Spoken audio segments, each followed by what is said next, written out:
ক্ষমতার পট পরিবর্তনে বাংলাদেশের সঙ্গে প্রতিবেশী ভারতের সম্পর্ক গড়িয়েছে শীতল পর্যায়ে। শেখ হাসিনার সরকারের আকস্মিক পতনে ভাবিয়ে তুলে নয়াদিল্লিকে।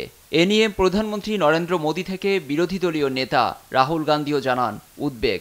গেল কিছুদিন দেশটির শীর্ষ পর্যায়ের নেতাকর্মীদেরকে বাংলাদেশ নিয়ে উস্কানিমূলক বক্তব্য দিতে দেখা গেছে।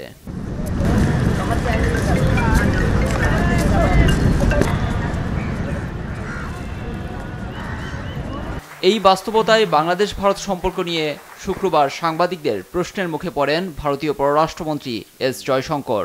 বলেন, ১৯৭১ থেকে দুই প্রতিবেশী রাষ্ট্রের সম্পর্কে উত্থান পতনের মধ্য দিয়ে গেছে।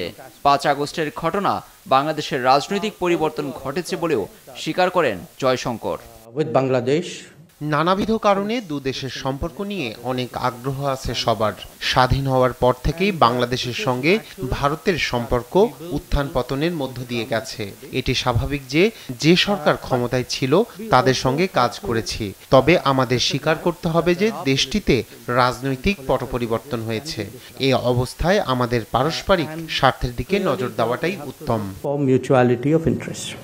দিল্লিতে রাষ্ট্রদূত রাজীব সিকরির strategic conundrums reshaping India's foreign পলিসির বইয়ের মোড়ক উন্মোচন অনুষ্ঠানে যোগ দিয়ে তিনি একথা বলেন।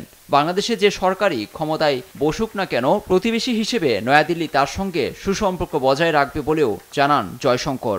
অনুষ্ঠানে প্রতিবেশী পাকিস্তান ও মালদ্বীপের সঙ্গেও ভারতের সম্পর্ক টেনে আনেন পররাষ্ট্রমন্ত্রী।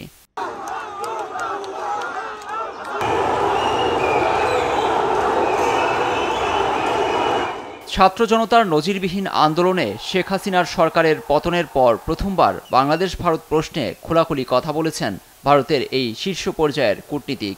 গেল ৫ আগস্ট বাংলাদেশ থেকে পালিয়ে সরাসরি বোন শেখ রেহানাকে নিয়ে দিল্লিতে চলে যান শেখ হাসিনা। এরপর থেকেই সেখানেই অবস্থান করছেন তারা। হত্যাসহ নানা অপরাধে তাদের বিরুদ্ধে দেয়া হচ্ছে একের পর এক মামলা। লুৎফর কবির, নিউজ ডেস্ক, দেশ টিভি।